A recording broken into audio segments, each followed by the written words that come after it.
കിളിയേ മാനസ കിളിയേ വെറുതെ നിന്നു കിണുങ്ങാതെ ഹോ.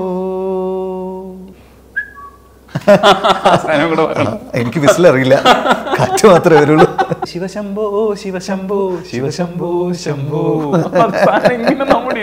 അയ്യോ എനിക്ക് ഭയങ്കര ഇഷ്ടം. അതുപോലെ ഒരു പാട്ട് മലയാളത്തിൽ പിന്നെ ഉണ്ടായിട്ടില്ല. കിളിവാതിൽ, അങ്ങനെയല്ല, വാതിൽ ചെറുതായിട്ട് തുറക്കണം. കിളിവാതിൽ, ആ നോട്ടുണ്ടല്ലോ, കിളിവാതിൽ ചില്ലിലൂടെ നിന്നായം, അങ്ങനെ പറഞ്ഞുതരും. ഒരൊറ്റ റെക്കോർഡിംഗ് സെഷനിൽ ഒരുപാട് കാര്യങ്ങൾ നമുക്ക് പഠിക്കാൻ പറ്റുന്ന ഒരു മ്യൂസിക് ഡയറക്ടറാണ് ജയേന്ദ്രൻ സാറ്. മോഹൻ സിത്താര സാർ, എൻ്റെ അമ്മോ, മോഹൻ സിത്താര സാറിൻ്റെ ഒക്കെ മുമ്പിൽ പാടുന്നത് ഒരു ഭയങ്കര എക്സ്പീരിയൻസ് ആണ്. ആകാശത്തമ്പിളി പോലൊരു കൊയ്ത്തരിവാളുണ്ടോ, തരിവളകൾ മിന്നും കയ്യിൽ പൊന്നരിവാളുണ്ടേ. ഹായ് വിനീത്. വിനീതിന് സംവിധായകൻ, എഴുത്തുകാരൻ എന്നതിനേക്ക് അപ്പുറത്ത് ഒരു ഗായകൻ എന്നുള്ള അർത്ഥത്തിൽ ഭയങ്കര എക്സിസ്റ്റൻസ് ഉണ്ട് മലയാളികൾക്കിടയിൽ. ഒരുപക്ഷെ വിനീത് ഞാനും കൂടെ സംസാരിക്കാൻ ഇടയായത് തന്നെ പാട്ടാണ്, വിദ്യാസാഗറാണ്. അതെ അതെ അതെ. അപ്പോൾ വിദ്യാസാഗർ സാറിന് വേണ്ടിയിട്ട് എനിക്ക് തോന്നുന്നു 2003 ആദ്യത്തെ പാട്ട് പാടുന്നത്. കസവിൻ്റെ തട്ടമിട്ട്, വെള്ളിയരഞ്ഞാനമിട്ട്, പൊന്നിൻ്റെ കൊലുസ് വിട്ടൊരു മൊഞ്ചത്തി, കൂന്താലിപ്പുഴയൊരു വമ്പത്തി.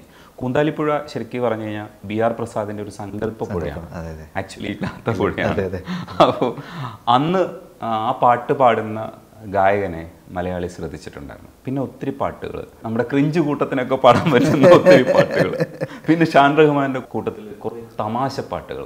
പക്ഷേ വിദ്യാസാഗറിൽ തുടങ്ങിയതുകൊണ്ട് ഞാൻ പറയാം, ഓമനപ്പുഴ കടപ്പുറത്തിന് ഓമനെ, ആ പാട്ട് പാടിയ വ്യത്യസ്തമായ ശബ്ദം നമ്മൾ ശ്രദ്ധിച്ചു. അത് കഴിഞ്ഞിട്ടാണ് അനാർക്കലിയിലെ പാട്ട് വരുന്നത്, ആ ഒരുത്തി അവളൊരുത്തി. എനിക്ക് ആ ഒരുത്തി അവളൊരുത്തിയുടെ സ്റ്റൈലിലെ ആ കയ്യടിയും സാധനങ്ങളൊക്കെ വരുന്നൊരു പാട്ട് ഭയങ്കര ഇഷ്ടമാണ്. ആദ്യം വിനീത് ആ ഒരുത്തി അവളൊരുത്തി ഒരു 2 വരി പാടിക്കഴിഞ്ഞാൽ നമുക്ക് തുടങ്ങാമെന്ന് വിചാരിച്ചു. ആ ഒരുത്തി അവളൊരുത്തി പാൽമണക്കും കതിരൊരുത്തി, ആ ഒരുത്തി അവളൊരുത്തി പാൽമണക്കും കതിരൊരുത്തി, ഒരുത്തി അന്നെന്നെ പിരിഞ്ഞ നേരത്ത് പൊഴിഞ്ഞതൊക്കെയും പാഴില, കരഞ്ഞു നീളിച്ച കടയൊക്കെയും കരിമുകിലിൻ ചാകര. ഇടയ്ക്കൊരു വരി വിട്ടു. അതെ അതെ. വിദ്യാസാഗർ സാറിനെ എങ്ങനെയാണ് മീറ്റ് ചെയ്യുന്നത്? ആദ്യത്തെ പാട്ടിലേക്ക് എങ്ങനെ എത്തിയെന്ന് പറയൂ. എൻ്റെ ഫസ്റ്റ് മെമ്മറി വിദ്യാസാഗർ സാറിൻ്റെ ഒരു വോയിസ് ടെസ്റ്റ് ചെയ്യണമെന്ന് പറഞ്ഞിട്ട് പ്രിയനങ്കിളിൻ്റെ ഓഫീസിൽ നിന്ന് വിളിച്ചു എന്നെ. അപ്പോൾ ഞാൻ ആ സമയത്ത് നാട്ടിലാണ്, മദ്രാസിൽ തന്നെയാണ് താമസം, പക്ഷേ വെക്കേഷന് നാട്ടിൽ വന്ന സമയത്താണ് വിളി വരുന്നത്. അപ്പം ഞാനങ്ങനെ പോയി 4 Frames എന്ന് പറഞ്ഞ വള്ളൂർ കോട്ടത്തുള്ള സ്റ്റുഡിയോയിൽ, പ്രിയനങ്ങളുടെ സ്റ്റുഡിയോയിൽ ഇങ്ങനെ ഇരിക്കുന്ന സമയത്ത് സ്റ്റെപ്പ് കയറിയിട്ട് വരുന്ന വിദ്യാസാഗർ സാറിനെയാണ് ഞാൻ ഫസ്റ്റ് കാണുന്നത്. അപ്പോൾ അതിന് മുമ്പൊക്കെ എന്ന് വെച്ച് കഴിഞ്ഞാൽ ആ കാസറ്റിൻ്റെ പുറകിൽ ഈ റൗണ്ടിൽ ഇത്രയ്ക്ക് തല മാത്രം വെച്ചിട്ടുള്ള ഇതിലുണ്ടല്ലോ, അതിലിങ്ങനെ ഇങ്ങനെ ഇരിക്കുന്ന കൈ ഇങ്ങനെ വെച്ചിട്ടിരിക്കുന്ന ഒരു ഫോട്ടോ ഉണ്ടല്ലോ വിദ്യാസാഗർ സാറിൻ്റെ, അഴകിരാവണിൻ്റെ കാസറ്റിലൊക്കെ ഉള്ള ആ ഫോട്ടോ മാത്രമേ ഞാൻ കണ്ടിട്ടുള്ളൂ. അപ്പോൾ ആ ആള് നേരെ കയറി വരികയാണ്. അപ്പോൾ നേരെ കയറി വന്നിട്ട് ആ സമയത്ത് പ്രിയനങ്ങളുമായിട്ട് കുറച്ച് നേരം സംസാരിച്ച് അതിൽ തന്നെയുള്ള വിളക്ക് കൊളുത്തി വരും മറബു കഥകൾ, അതിൻ്റെ കമ്പോസിങ്ങിനെ പറ്റിയിട്ടൊക്കെ അവർ അങ്ങോട്ടും ഇങ്ങോട്ടൊക്കെ സംസാരിക്കുന്നുണ്ടായിരുന്നു. അപ്പോൾ പ്രിയനങ്ങൾ എന്നെ പരിചയപ്പെടുത്തിയപ്പോൾ ചിരിച്ചു. അപ്പോൾ ശ്രീനിയുടെ മോനാണെന്ന് പറഞ്ഞപ്പോൾ അദ്ദേഹം ഭയങ്കര സ്നേഹത്തോടു കൂടിയിട്ട് ഒരു നോട്ടം നോക്കി. അപ്പോൾ അതിനുശേഷം വിദ്യാസാഗർ സാറ് പ്രിയനങ്ങളെ മീറ്റ് ചെയ്തിട്ട് അങ്ങ് പോയി കഴിഞ്ഞിട്ട് കുറച്ച് നേരം ഞാൻ അവിടെ റൂമിൽ തന്നെ ഇരുന്നു. അത് കഴിഞ്ഞിട്ട് പ്രിയനങ്ങൾ എന്നെ ഇങ്ങനെ വിളിച്ചിട്ട് നമുക്ക് സ്റ്റുഡിയോയിലേക്ക് പോകാമെന്ന് പറഞ്ഞു. അപ്പോൾ പ്രിയനങ്ങൾ നടക്കുമ്പോൾ ഞാനിങ്ങനെ പിന്നാലെ ഇങ്ങനെ നടക്കുകയാണ്. നടന്ന് കാറിൽ കയറി വർഷവല്ലകി എന്ന് പറയുന്ന സ്റ്റുഡിയോയിലേക്ക്, ടീനഗറിലുള്ള സ്റ്റുഡിയോയിലേക്ക് ഇങ്ങനെ പോകുമ്പോൾ അപ്പോൾ പ്രിയനങ്ങൾ തന്നെയാണ് പ്രിയനങ്ങളിൻ്റെ ആർട്ടിസ്റ്റിനെയൊക്കെ വിളിക്കുന്നതും ഡേറ്റ് പറയുന്നതെന്നൊക്കെ എനിക്ക് അന്നാണ് മനസ്സിലാവുന്നത്. കാരണം ഞാൻ കാറിൽ പുറകിലിരിക്കുന്ന സമയത്ത് കിളിച്ചുണ്ടൻ മാമ്പഴത്തിൽ അഭിനയിക്കുന്ന ആർട്ടിസ്റ്റിനെയൊക്കെ പ്രിയനങ്ങൾ 2-3 പേരെ ഡയറക്റ്റ് വിളിച്ചിട്ട് ഈ സമയത്തായിരിക്കും ഫ്രീ ആക്കി വെച്ചോളൂ. അത് ബേസിക്കലി കൺട്രോളേഴ്സ് ചെയ്യുന്ന ജോലി അടക്കം പ്രിയനങ്ങൾ ഡയറക്റ്റായിട്ട്, ജനറലി നമ്മൾ അങ്ങനെയാണല്ലോ ചെയ്യുക. ഒരു ആർട്ടിസ്റ്റിൻ്റെ ഡേറ്റ് വേണമെങ്കിൽ കൺട്രോളറുടെ അടുത്ത് നമ്മൾ പറഞ്ഞിട്ട് കൺട്രോളറാണല്ലോ വിളിക്കുക. ഇത് പ്രിയനങ്ങൾ, എനിക്കത് ഭയങ്കര കൗതുകമായിരുന്നു. അത് എല്ലാ കാര്യങ്ങളും പ്രിയനങ്ങൾ തന്നെയാണല്ലോ ചെയ്യുന്നത് എന്നൊക്കെ ആലോചിച്ചിട്ട് ഞാനിങ്ങനെ ഇരിക്കുകയായിരുന്നു. അങ്ങനെ വർഷവല്ലകി സ്റ്റുഡിയോയിലെത്തി ഹാർമോണിയെ പെട്ടി വായിച്ചിട്ട് ആദ്യം കസവിൻ്റെ തട്ടമിട്ട് പാട്ട് പഠിപ്പിച്ചിരുന്നു. പാട്ട് പഠിപ്പിച്ചിരുന്ന സമയത്ത് അദ്ദേഹം അത് റെക്കോർഡ് ചെയ്യുകയും ചെയ്തു കാസറ്റിൽ. അപ്പോൾ തന്നെ റെക്കോർഡ് ചെയ്യുന്നുണ്ടായിരുന്നു. എൻ്റെ ഫുൾ പാടി തന്നിട്ട് എന്നെ ഒന്ന് പ്രാക്ടീസ് ചെയ്യിപ്പിച്ചു. കൊൺസോളിൽ ഇരുന്നിട്ട് തന്നെ പ്രാക്ടീസ് ചെയ്യിപ്പിച്ചു. അതിനുശേഷം വോയിസ് ബൂത്തിലേക്ക് ചെന്ന് അതിൻ്റെ മുമ്പിൽ ഇരിക്കാൻ പറഞ്ഞു. അപ്പം ഞാൻ ഈ വോയിസ് ബൂത്തും സാധനങ്ങളൊന്നും എനിക്ക് അങ്ങനെ വലിയ ശീലമില്ല. ഞാനൊരു ആഡ് മാത്രമേ പാടിയിട്ടുള്ളൂ അതിന് മുമ്പ്. അപ്പോൾ ഒരു സ്റ്റുഡിയോയിൽ അതിന് മുമ്പ് ഹെഡ്ഫോൺ വെച്ചിട്ട് മൈക്കിൻ്റെ മുമ്പിൽ നിന്നിട്ട് ഒറ്റ തവണയെ ഞാൻ പാടിയിട്ടുള്ളൂ. അപ്പോൾ അവിടെ നിന്നിട്ട് ഹെഡ്ഫോണൊക്കെ വെച്ച് പാടാൻ പറഞ്ഞു. ഞാനങ്ങ് പാടിയപ്പോൾ ഇവർ രണ്ടുപേരും ഇങ്ങനെ ചിരിച്ചിട്ട് അങ്ങോട്ടും ഇങ്ങോട്ടും എന്തോ സംസാരിക്കുന്നുണ്ടായിരുന്നു. അപ്പോൾ എന്താ സംസാരിച്ചതെന്ന് എനിക്കിപ്പോഴും അറിയില്ല.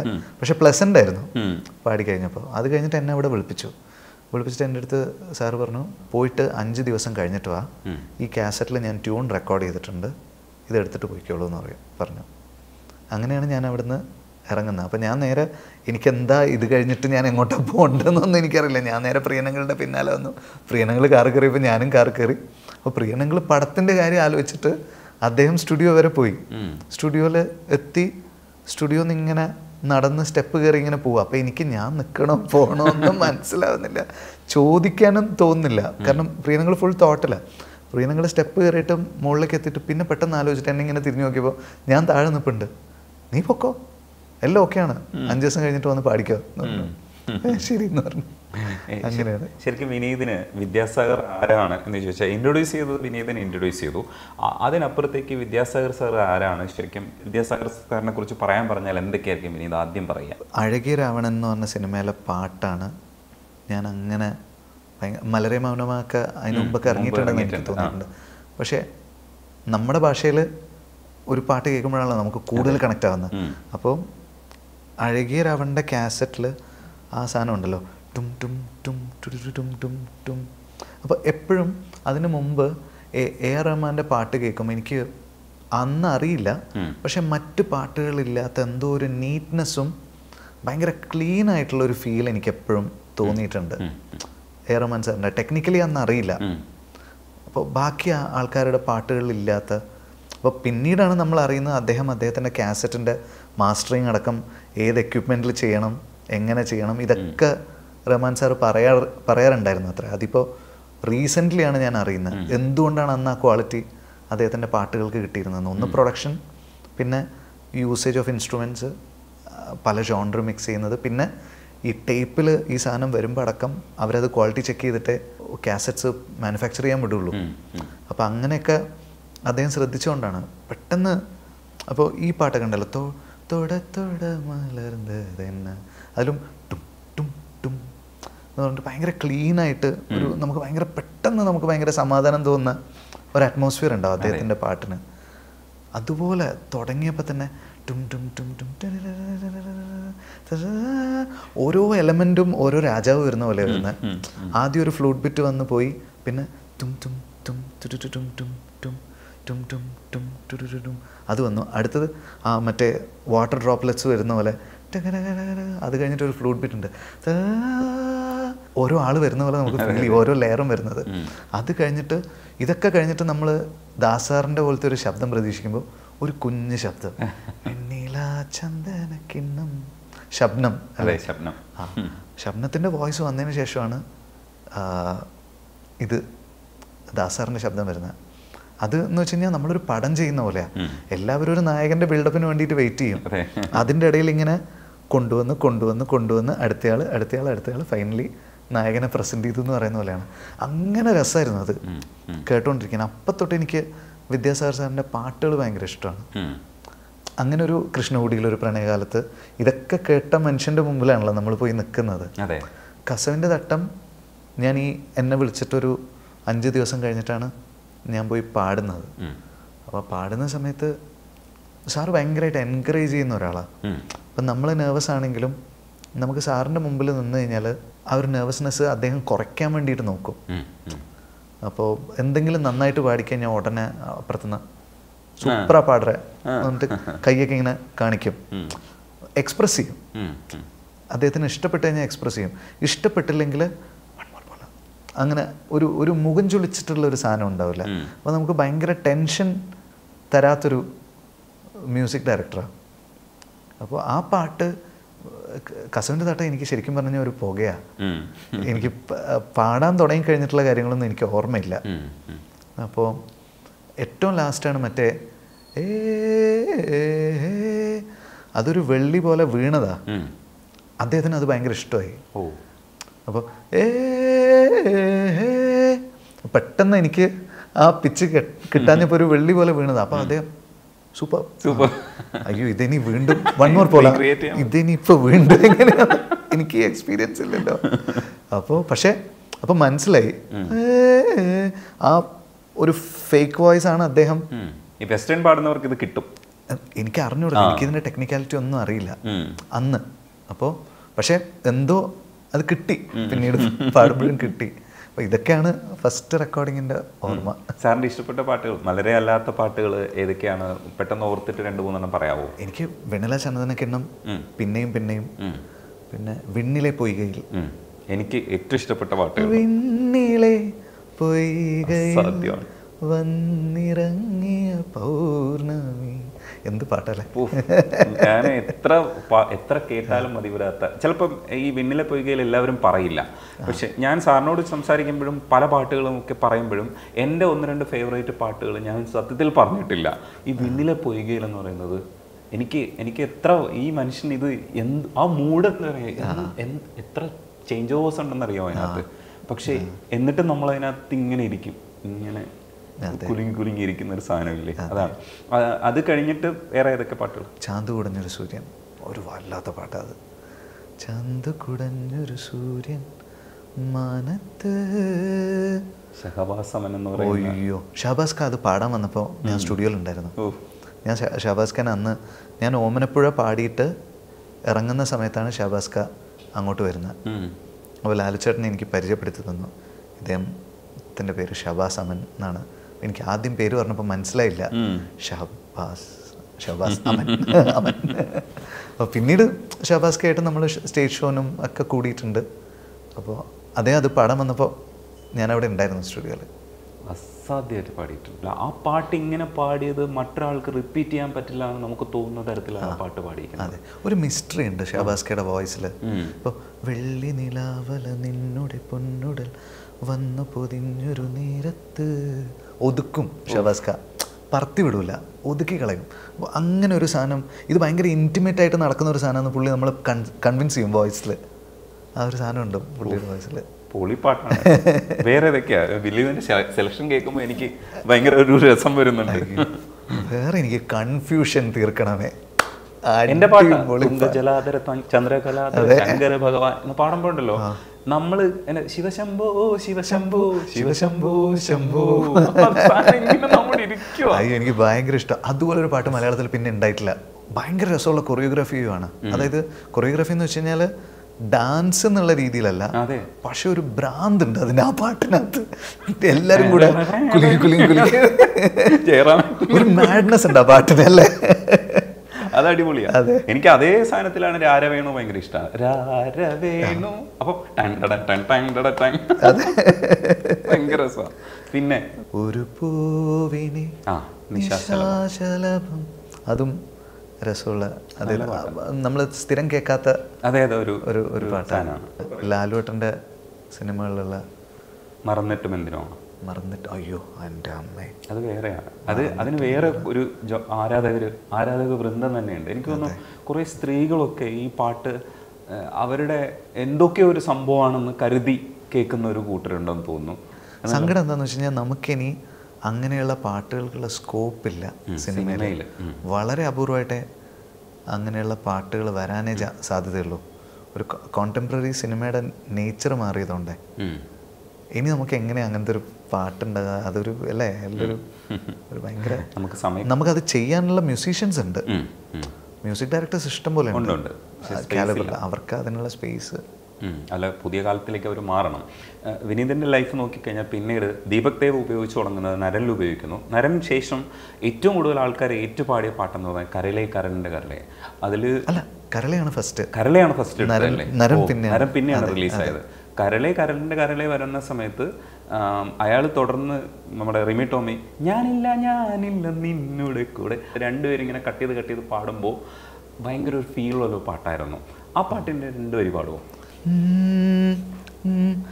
കരളേ കരളിൻ്റെ കരളെ എന്നോടൊന്നു ചിരിക്കൂ, കിളിയേ മാനസ കിളിയെ വെറുതെ നിന്നു കിണുങ്ങാതെ, ഞാനില്ല നിന്നോട് കൂടാൻ, ഞാനില്ല നിൻ വിളി കേൾക്കാൻ. അങ്ങനെ നീ കലമ്പാതടി കുറുമ്പി, എൻ്റെ സ്നേഹിതയാണു നീ.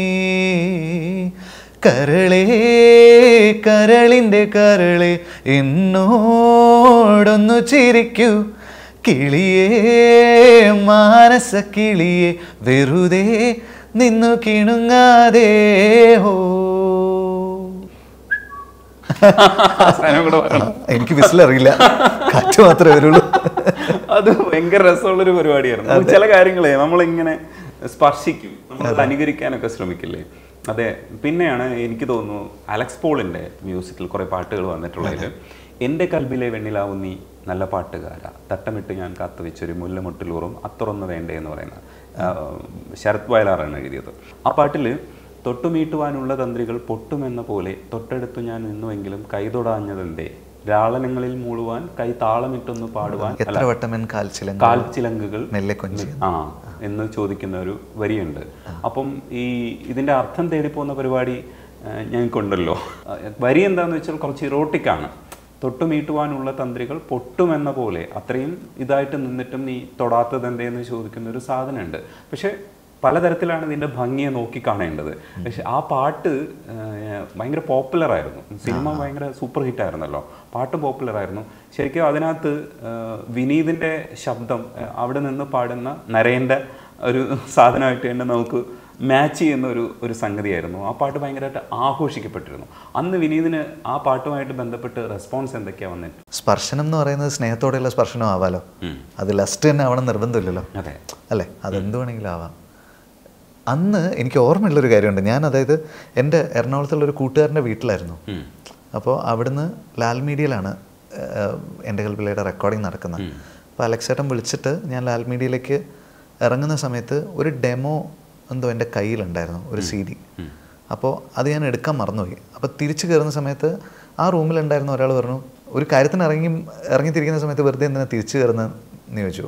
അന്ന് അത് കേട്ടിട്ട് അത് പോയിട്ട് അതാണ് എൻ്റെ ഏറ്റവും വലിയ സക്സസ് ആവുന്നത്. ഈ അന്ധവിശ്വാസത്തിലൊന്നും ഒരു കാര്യമില്ല എന്നുള്ളത് നമ്മൾ റിയലൈസ് ചെയ്യുന്ന സംഭവം ഉണ്ടല്ലോ. നമ്മൾ ചെറുപ്പം തൊട്ടേ കേട്ടാണല്ലോ ഒരു വഴിക്ക് പോകുന്ന സമയത്ത് തിരിച്ചു കയറരുത്. അപ്പോൾ തിരിച്ചു കയറിയാൽ ഒരു കുഴപ്പമില്ല. നമ്മൾ ഒരു സാധനം മറന്നു വെച്ചാൽ വഴിക്ക് പോകാമെന്ന് വെച്ചിട്ട് തിരിച്ചു കയറാണ്ടിരിക്കേണ്ട കാര്യമില്ല. അന്ന് അത് പാട്ട് റെക്കോർഡ് ചെയ്തു. പാട്ട് എനിക്ക് നന്നായിട്ട് ഞാൻ ഇഷ്ടപ്പെട്ട് തന്നെയാണ് പാടിയത്. പക്ഷേ ഒരു നെർവസ്നെസ് ഉണ്ടായിരുന്നു പാടുമ്പോൾ. പരിചയക്കുറവിൻ്റെ ഞാനും അധികം പാട്ടുകൾ പാടിയിട്ടില്ലല്ലോ. അപ്പോൾ ഞാൻ പാടുമ്പോൾ നെർവസായിട്ടാണ് പാടിയത് അത്. പക്ഷേ ആ പാട്ട് ഷൂട്ട് ചെയ്തുകൊണ്ടിരിക്കുന്ന സമയത്ത് ലാലുവേട്ടൻ എന്നെ ഒരു ദിവസം വിളിച്ചിട്ട് എന്നോട് പറഞ്ഞു, നിൻ്റെ പാട്ടാണ് ഷൂട്ട് ചെയ്യുന്നത്, എൻ്റെ അടുത്ത് പൃഥ്വി ഇരിപ്പുണ്ട്, ഞാൻ ഫോൺ കൊടുക്കാമെന്ന് പറഞ്ഞു. അന്നാണ് ഞാൻ രാജുവിൻ്റെ അടുത്ത് ആദ്യമായിട്ട് സംസാരിക്കുന്നത്. അപ്പോൾ രാജു ഇങ്ങനെ ഫോൺ എടുത്തിട്ട്, വിനീത് ഭയങ്കര കൺവിക്ഷനോട് കൂടിയിട്ട് പാടിയിട്ടുണ്ട്, നല്ല ബിലീഫ് ഫീൽ ചെയ്യുന്നുണ്ട് വോയിസിൽ എന്ന് പറഞ്ഞു. അപ്പം ഞാനെങ്ങനെയാണ് പാടിയെന്നുള്ളത് എനിക്കറിയാലോ. അപ്പോൾ അങ്ങനെ ഒരാൾ പറഞ്ഞപ്പോൾ എനിക്ക് അന്ന് ഭയങ്കര സമാധാനം തോന്നി. അപ്പോൾ അവരത് ഷൂട്ട് ചെയ്തുകൊണ്ടിരിക്കുന്ന സമയത്ത് ലാലുവേട്ടനുമായിട്ട് നേരത്തെ ഒരു സൗഹൃദമുണ്ട്. അദ്ദേഹം ചെന്നൈയിൽ വന്നാലൊക്കെ സിനിമ കാണാൻ വേണ്ടിയിട്ടൊക്കെ പോകാൻ വേണ്ടിയിട്ട് എന്നെ വിളിക്കും, ഞാൻ കോളേജ് പഠിക്കുന്ന സമയത്തൊക്കെ. അപ്പോൾ ഞങ്ങൾ ഒരുമിച്ച് സിനിമയ്ക്കൊക്കെ പോകാറുണ്ടായിരുന്നു. അപ്പോൾ അന്നത്തെ ആ പാട്ടിൻ്റെ ആഘോഷം ഓർമ്മയുണ്ട് ഇപ്പോഴും. അയ്യോ, അതിറങ്ങിയിട്ടൊരു പോക്കായിരുന്നു. എവിടെ പോയി കഴിഞ്ഞാലും അന്ന് TV ചാനൽസ് ഉണ്ടല്ലോ, നമുക്ക് ജൂക്ക് ബോക്സൊക്കെ വെച്ച് കഴിഞ്ഞാൽ എപ്പോഴും എൻ്റെ കൽബിലെയാണ്.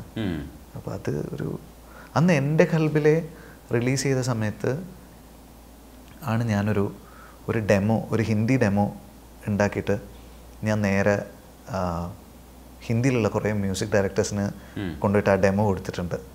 കാരണം എനിക്ക് ഫീൽ ചെയ്തു, ഓക്കെ ഈ സമയത്ത് ഞാൻ എവിടെയെങ്കിലും പോയി അത് ചെയ്താൽ, എനിക്ക് അന്ന് ഭയങ്കര ആഗ്രഹമായിരുന്നു മറ്റു ലാംഗ്വേജിലൊക്കെ പാടണം എന്നൊക്കെ. അപ്പോൾ അതുമായിട്ട് ഒരു മോരാ സയ്യ അങ്ങനെ കുറച്ച് പാട്ടൊക്കെ ഞാൻ റെക്കോർഡ് ചെയ്തിട്ട് സലീം സുലൈമാൻ, ശങ്കർ ഏഷാൻ ലോയ്, വിശാൽ ശേഖർ, അങ്ങനെ കുറേ പേരുടെ അടുത്ത് ഞാൻ പോയിട്ട് ഞാൻ നേരെ നിന്ന് അവരുടെ മുന്നിലും പാടി ഡെമോയും കൊടുത്ത് പോന്നിട്ടുണ്ട്. ആ കോൺഫിഡൻസ് തന്ന പാട്ടാണത്. ഇനി വേണമെങ്കിൽ എവിടെയെങ്കിലും, കാരണം പ്രോഗ്രാമേഴ്സായിട്ടും എൻജിനീയേഴ്സായിട്ടും ഒക്കെ ബോംബെയിലും ചെന്നൈയിലൊക്കെ മലയാളികളാണ്. ഏതെങ്കിലും ഒരു മലയാളീനെ കണ്ടു മുട്ടിക്കഴിഞ്ഞാൽ അവൻ്റെ കയ്യിൽ ഈ CD കൊടുത്തിട്ട്, മോനെ നീ രക്ഷപ്പെട്ടോ അല്ലെ എന്നെയും കൊണ്ടുപോടാ എന്ന് പറയാന്നുള്ളൊരു. പക്ഷെ ഞാൻ അവിടെ ചെന്ന് മലയാളികളെ പരിചയപ്പെട്ടു. അവിടെ ഒരു ജിക്കു എന്ന് പറയുന്ന ഒരു ആഡ് ഫിലിംസിന് മ്യൂസിക് ചെയ്യുന്ന ഒരാളെ പരിചയപ്പെട്ടു. എന്നെ ഇവിടുന്ന് VKPയും ഗോപി സുന്ദറും ഒക്കെയാണ്, ഗോപിച്ചേട്ടനുമാണ് അന്ന് ഹെൽപ്പ് ചെയ്തത്. VKPയുടെ കുറേ ആഡ്സ് വിശാൽ ശേഖർ ചെയ്തിട്ടുണ്ടായിരുന്നു. അപ്പം ഞാൻ ഓം ശാന്തി ഓമിൻ്റെ കമ്പോസിങ് നടക്കുന്ന സമയത്ത് ഞാൻ അവരുടെ അടുത്ത് പോയി ഡെമോ കൊടുത്തിട്ട് ഞാൻ അവിടെ അള്ളാക്കെ ബന്ദയൊക്കെ പാടിയിട്ടുണ്ട്. അങ്ങനെ ഒന്നും നടന്നിട്ടില്ല, പക്ഷെ എനിക്കതൊരു ഭയങ്കര എക്സ്പീരിയൻസ് ആയിരുന്നു. ഞാൻ ഇവരെയൊക്കെ മീറ്റ് ചെയ്തു, ഇവരുടെ മുമ്പിൽ നമ്മുടെ ഒരു ഡെമോ പ്ലേ ചെയ്തു, അതിൽ തന്നെ ഞാൻ ഹാപ്പി ആയിരുന്നു. ചെയ്യാൻ പറ്റും. അതെ, നമ്മൾ അലക്സ് പോളിൻ്റെ പാട്ട് പറയുമ്പോൾ ഈ മമ്മൂക്കയ്ക്ക് വേണ്ടി പിടിയാന പിടിയാന എന്ന് പറയുന്ന സാധനം ഉണ്ടല്ലോ, അതിൽ പിടിയാന പിടിയാന അതെങ്ങനെയായിരുന്നു? അത് വേറൊരു സ്റ്റൈലിലാണല്ലോ പാടിയിരിക്കുന്നത്. പിടിയാന പിടിയാന മതയാന മതയാന വലത്താന ഇടത്താന ഇരുതാനേ നിഴലാന ഇനി എന്തു ഞാൻ പറയാന ഇനി എന്തു ഞാൻ പാടാന എന്നും സ്വന്തമാന നിഴലാന. നന്നായിട്ട് വർക്കൗട്ട് ആയിരുന്നു. മമ്മൂട്ടിയങ്ങൾക്ക് വേണ്ടിയിട്ടാന്ന് പറഞ്ഞപ്പോൾ ഒന്ന് എൻ്റെ വോയിസ് മാച്ച് ആവുമോ എന്നുള്ളൊരു തോട്ടാണ് ഫസ്റ്റ് ഉണ്ടായിരുന്നു. പക്ഷേ അതൊരു വലിയ ഓപ്പർച്യൂണിറ്റി അല്ലേ. അപ്പം ഞാനൊന്നും മിണ്ടിയില്ല. എൻ്റെ ഫസ്റ്റ് എന്നോട് പറഞ്ഞപ്പോൾ എൻ്റെ വോയിസ് മാച്ച് ആവുമോ, അതാണ് എനിക്ക് ഫസ്റ്റ് തലയിൽ പോയത്. പക്ഷേ പിന്നെ ഞാനൊന്നും മിണ്ടാണ്ടിരുന്നു. നമ്മുടെ ലിസ്റ്റിൽ നമുക്ക് ടിക്ക് ചെയ്യാൻ പറ്റുന്നൊരു സാധനമല്ലേ കഥ പറയുമ്പോൾ. മാമ്പുള്ളിക്കാവിലും പാടി. അത് രസമുള്ള, അതായത് എനിക്ക് തോന്നുന്നു എം ജയചന്ദ്രൻ്റെ മ്യൂസിക്കിലെ രസമുള്ളൊരു ഒരു സാധനമായിരുന്നു അത് പാടിയേ പറ്റും കേട്ടോ വിനീതേ. കാരണം എന്താ വെച്ചാൽ അതിൻ്റെ എനിക്കൊന്ന് അറിയാതെ ഇല്ലേ ജയചന്ദ്രൻ സാർ പാടിയിട്ടുള്ള അതേമാതിരിയുള്ളൊരു സാധനമാണ് ഈ മാമ്പുള്ളിക്കാവിൽ. ആ ഫീല് സെയിം ഫീലാണ്. അതൊന്ന് രണ്ടുപേരും പാടട്ടെ. മാമ്പുള്ളിക്കാവിൽ മരതക കാവിൽ മണിക്കൊന്ന കണി വെച്ച തമ്പുരാട്ടി മഞ്ഞളിൻ നിറം കൊണ്ടും മൈ കണ്ണിൻ മൂന കൊണ്ടും മദനനെ മയക്കുന്ന തമ്പുരാട്ടി ഇവളിനി മംഗലത്തു വിളക്കു വെക്കണ വമ്പുകാരി മാമ്പുള്ളിക്കാവിൽ മരതക കാവിൽ മണിക്കൊന്ന കണി വെച്ച തമ്പുരാട്ടി.